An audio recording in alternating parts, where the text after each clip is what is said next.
असणारे आमचे मित्र सन्माननीय संतोषजी मोहिते सर यांचं सर्वप्रथम शाळेच्या वतीनं सहर्ष स्वागत आहे।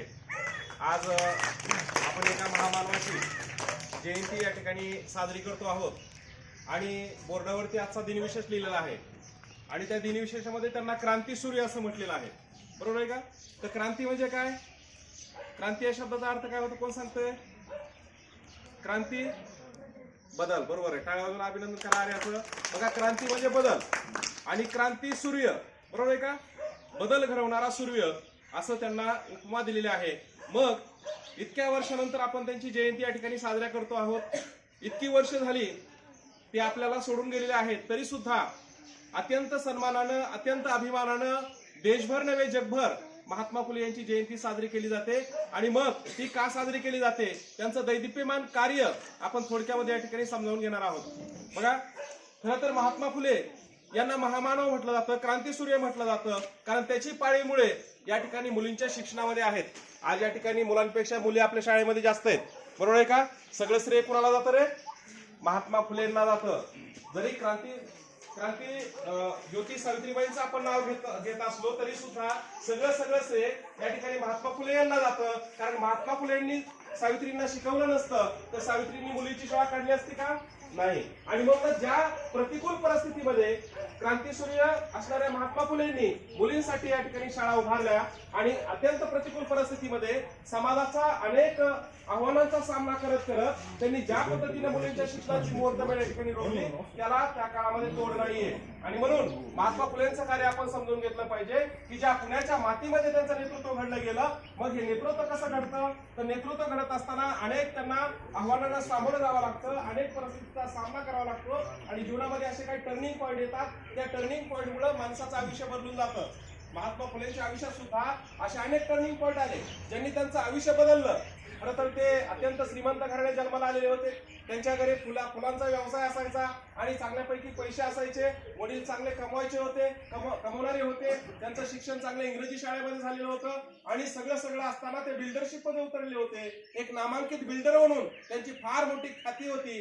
त्या काळातले केवळ महाराष्ट्रातले नाही तर देशातले एक प्रसिद्ध बिल्डर म्हणून महात्मा फुलेंचं नाव घेतलं जात होतं। पुण्यामध्ये अजून सुद्धा त्यांनी बांधलेले पूल आहेत, मुंबईमध्ये काही इमारती आहेत। एक अत्यंत प्रसिद्ध असा बिल्डर म्हणून त्यांची ख्याती होती। आणि हे सगळं करत असताना या ठिकाणी सुटापुटात असणारे महात्मा फुले एका ब्राह्मण मित्राच्या लग्नासाठी जातात। त्यावेळेस सगळे ब्राह्मण मित्र म्हणतात, हे माण्याचं पोरग इथं लग्नाला कसं काय आलंय?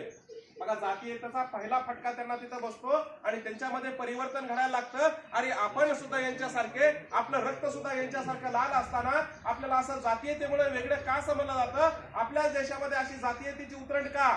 असे प्रश्न त्यांच्या या ठिकाणी मनामध्ये येतात आणि ते या प्रश्नावरती विचार करू लागतात आणि समाजाचा अभ्यास करू लागतात। तेव्हा त्यांना समाजाचं वास्तव लक्षात येतं की समाजामध्ये अशी जातीयता प्रचंड आहे आणि हे जातीयता जर आपल्याला संपवायची असेल तर शिक्षण तळागाळापर्यंत पोहोचलं पाहिजे। शिक्षणाशिवाय तरणोपाय नाही, हे त्यांच्या शिष्याने डॉक्टर बाबासाहेब आंबेडकरांनी नंतर सांगितलं। मात्र त्याची मुहूर्तमेढ रोवण्याचं काम महात्मा फुलेंनी केलं आणि आपल्या भागामध्ये त्यांनी मुलींच्या शिक्षणासाठी प्रयत्न करायला सुरुवात केली। मात्र अनेक आव्हानं होती। मुलींच्या शाळेमध्ये शिकवण्यासाठी एकही शिक्षिका उपलब्ध नव्हती। मग मुलींची शाळा काढायची आणि त्या मुलींना शिकवायचं कोणी, हा मोठा प्रश्न त्यांच्या समोर होता। आणि या प्रश्नांचं उत्तर शोधण्यासाठी मग त्यांनी ठरवलं आपल्या पत्नीला पहिल्यांदा शिकवायचं। तुम्ही विचार करा, महात्मा फुलेंचं वय किती असेल मग? आणि केव्हा त्यांनी मुलींची शाळा काढायची ठरवलं असेल? महात्मा फुलेंचं वय फक्त आणि फक्त 21 वर्षाचं होतं। वयाच्या 21व्या वर्षी त्यांनी पहिली मुलींची शाळा काढण्याचं ठरवलं आणि त्यावेळेस सावित्रीबाईंचं वय होतं फक्त आणि फक्त 19 वर्ष। इतक्या कमी वयामध्ये त्यांनी ठरवलं की मुलींच्या शिक्षणासाठी आपण त्या ठिकाणी शाळा काढली पाहिजे आणि भिडेवाड्यामध्ये 1848ला पहिली मुलींची शाळा त्या ठिकाणी काढली गेली। आणि त्या शाळेमध्ये शिकवण्यासाठी त्यांनी आपल्या पत्नीला शिकवायचं ठरवलं। अरे पेन नव्हता, वही नव्हती, मग शिकवलं कसं? एका झाडाखाली महात्मा फुले बसायचे, सावित्रीला घ्यायचे सोबत आणि मातीमध्ये अक्षरं गिरवली जायची आणि मातीमध्ये अक्षरा गिरवता त्यांना लिहायला वाचायला शिकवलं, साक्षर बनवलं आणि त्यानंतर त्या साक्षर झाल्या आणि शिक्षक म्हणून त्या सज्ज झाल्या। मात्र शिक्षक म्हणून सज्ज झाल्यावर सर्वात मोठा प्रश्न होता, शाळेमध्ये कोण येणार?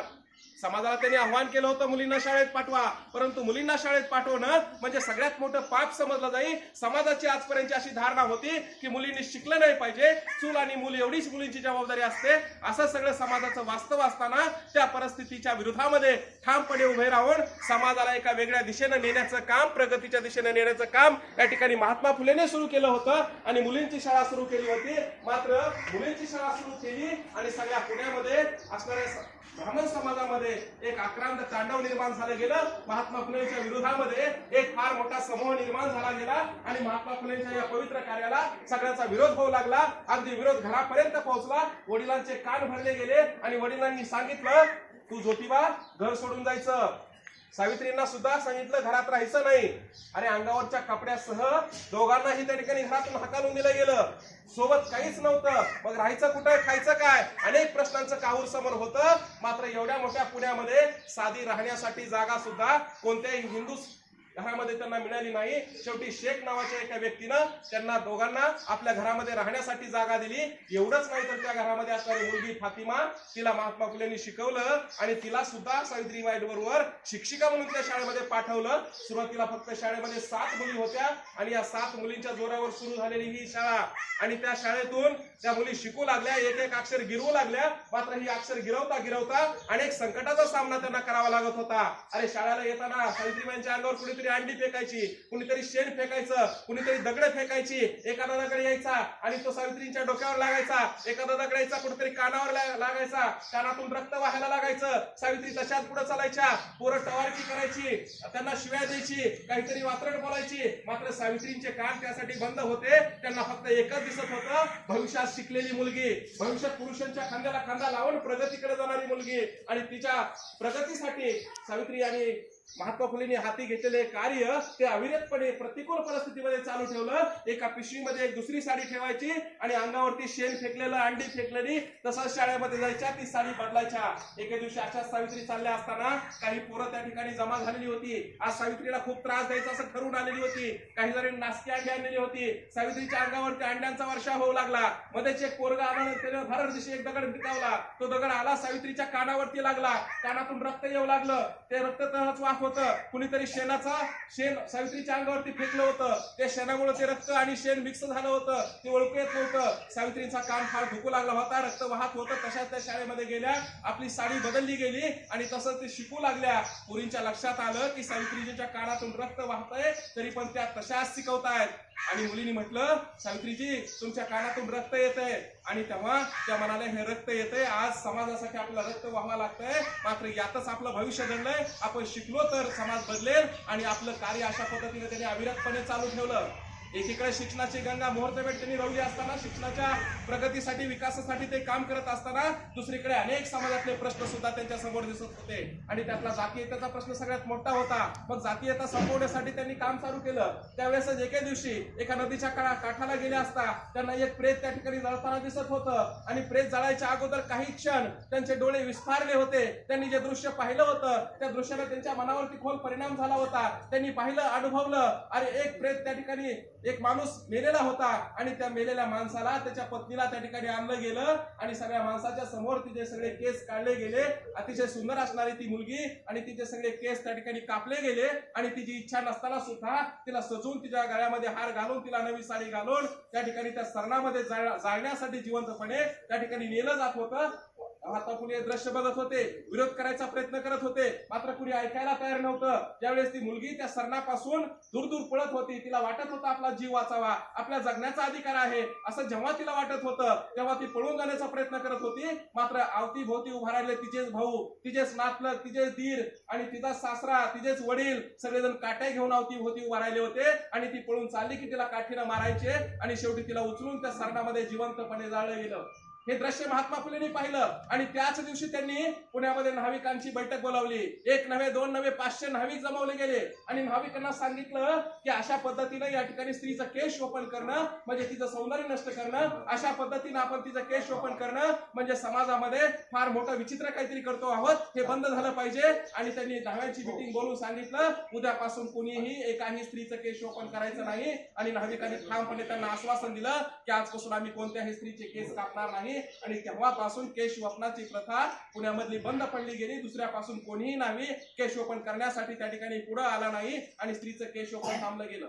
मात्र एवढ्यावरती थांबून चालणार नव्हतं, कारण सतीची प्रथा अशा पद्धतीने चालू होती. राजाराम मोहन राय यांचे प्रयत्न चालू होते. काही दिवसातच सतीची प्रथा महात्मा फुले असतील, राजाराम मोहन राय असतील, या सगळ्यांच्या प्रयत्नामुळे बंद पडली. मात्र स्त्रियांच्या विधवा बनण्याचा प्रश्न फार मोठा गंभीर होता. एखाद्या स्त्रीचा पती मेल्यानंतर तिला केस कापून घरामध्ये डांबून ठेवलं जायचं, तिला पांढरी साडी घालून राहावं लागायचं, तिला अंगावरती दागिने घालायचे नाहीत, कुंकू लावायचं नाही, कुठल्या कार्यक्रमामध्ये जायचं नाही, कुठल्या लग्न समारंभामध्ये जायचं नाही. तिच्या सगळ्या अधिकारांचं छनन अशा पद्धतीने केलं जात होतं. जिवंत असताना सुद्धा जनावरांसारखी वागणूक स्त्रीला याच महाराष्ट्रामध्ये आणि देशामध्ये दिली जात होते. आणि हे सगळं चित्र पाहिल्यानंतर त्यानंतर विधवांचा सगळ्यात मोठा प्रश्न होता, एखाद्या विधवेवरती अत्याचार झाला, अन्याय झाला, तिच्या पोटामध्ये वाढणारा गर्भ आणि तिचा जीव दोघेही धोक्यात असायचे. ती स्त्री कुठेतरी आत्महत्या करायची आणि ती पोटातला जीवासहित आत्महत्या करायची. महात्मा फुलेंनी अशी अनेक दृश्य पाहिली आणि त्यांनी सांगितलं, पंढरपूरच्या यात्रेला जायचे, सगळ्या यात्रेमध्ये पत्रकं वाटायचे की एखादी विधवा स्त्री जिच्यावर अन्याय झाला, अत्याचार झाला, तिला स्वतःची दारं बंद असतील तर त्यांनी आमच्याकडे यावं, आमच्या घरामध्ये मुलीप्रमाणे त्यांना सांभाळलं जाईल, लेकरांनाही सांभाळलं जाईल. अशा अनेक स्त्रियांची बाळातपण सावित्रीबाई स्वतः करायच्या. आणि यशवंत नावाचा मुलगा सुद्धा अशाच एका विधवेचा त्यांनी दत्तक घेतला, त्याला डॉक्टर बनवलं. अशा पद्धतीनं सामाजिक विघटन थांबवण्याचं काम त्यांनी या ठिकाणी केलेलं आहे. एक मोठा समाज सुधारक म्हणून त्यांची ख्याती, जसं समाज सुधारक आणि शिक्षण तज्ञ, मुख्याध्यापक, एक शिक्षक म्हणून त्यांची ख्याती आहे, त्याच पद्धतीनं एक शेतकऱ्यांचा कायवारी म्हणून सुद्धा महात्मा फुलेंचं आपल्याला नाव घ्यावं लागेल. कारण शेतीसाठी पाणी किती महत्वाचं असतं, पाण्याविना शेती करणं किती अवघड आहे, कठीण आहे, हे महात्मा फुलेंनी वास्तव समाजासमोर मांडण्याचं काम केलं. त्या काळामध्ये एखाद्या तड्यामध्ये पाणी साठवणं आणि ते शेतीला देणं किंवा नदीचं पाणी शेताला देणं पाप समजलं जाईल आणि त्यामुळे कुणीही शेतीला नदीतलं तळ्यातलं पाणी देत नव्हतं आणि त्यामुळे शेतातली पिकं वाळून जायची आणि शेतकऱ्याला उत्पन्न चांगलं मिळत नव्हतं. खायला घरामध्ये धान्य नसायचं, मात्र शेतीला पाणी कुणी देत नव्हतं. हे वास्तव महात्मा फुलेंनी अनुभवलं आणि शेवटी इंग्रजांना त्यांनी प्रयत्न करून करून पुण्याच्या जवळ फार मोठं तळं बांधायला लावलं. मुळा मोठा नदीवर तळी बांधायला लावली, धरणं बांधायला लावली. मात्र धरणं भरलेलं असताना सुद्धा शेतकरी त्या धरणातलं पाणी आपल्या शेताला द्यायला तयार नव्हता, कारण त्या धरणातलं पाणी जर आपल्या शेतीला दिलं तर ते फार मोठं पाप समजलं जायचं. त्यामुळे कुणी पुढे येत नव्हतं. शेवटी महात्मा फुलेंनी आपली शेती त्या ठिकाणी होती त्या ठिकाणी पाणी द्यायला चालू केलं आणि लोकांना त्या ठिकाणी आपली शेती बघायला बोलवलं. हिवाळ्यामध्ये त्यांची फुललेली शेती, उन्हाळ्यामध्ये फुललेली शेती, हिरवीगार शेत त्यांनी पाहिलं आणि लोकांना लक्षात आलं की शेतीला पाणी दिलं तर फार चांगलं पीक येतं, फार मोठं उत्पन्न निघतं, आर्थिक प्रगती होते. त्यांची शेती बघून लोकांच्या लक्षात आलं आणि कुठलंही पाप होत नाही हे त्यांच्या लक्षात आलं आणि तिथून पुढे शेतीसाठी पाणी लोक द्यायला लागले. म्हणजे महात्मा फुलेंचं शेतीसाठीचं योगदान मोठं होतं. महात्मा फुले शेतकऱ्यांचे फार मोठे कायवारी होते. महात्मा फुले काही साधे साधे व्यक्तिमत्व नव्हते, ते पुण्याचे कमिशनर होते. आणि इतका मोठा माणूस असताना सुद्धा ज्यावेळेस व्हाईसराय पुण्यामध्ये यायचा, कोट्यावधी रुपयाची फुलं त्या काळामध्ये त्याच्या स्वागतासाठी उधळली जायची, ट्रकाची ट्रका भरून आणल्या जायच्या आणि इंग्रज व्हाईसरायचं स्वागत अशा पद्धतीने केलं जायचं. कमिशनर या पदावर असताना महात्मा फुलेंनी त्यांना विरोध केला, अशा पद्धतीचे फुलं उधळा नका, एकीकडे लोक गरिबी त्या ठिकाणी उपाशी मारतायत आणि तुम्ही फुलावर खर्च करतायत. त्या गोष्टीला त्यांनी विरोध केला. शेतकऱ्याचा खऱ्या पद्धतीने कैवारी कोण असतील तर महात्मा फुले असतील. हंटर कमिशनर पुढे साक्ष देत असताना महात्मा फुले तुटका चप्पल, अगदी तुटके कपडे, फटके कपडे असा पोशाख घालून त्या ठिकाणी शेतकऱ्याचं टोपी घालून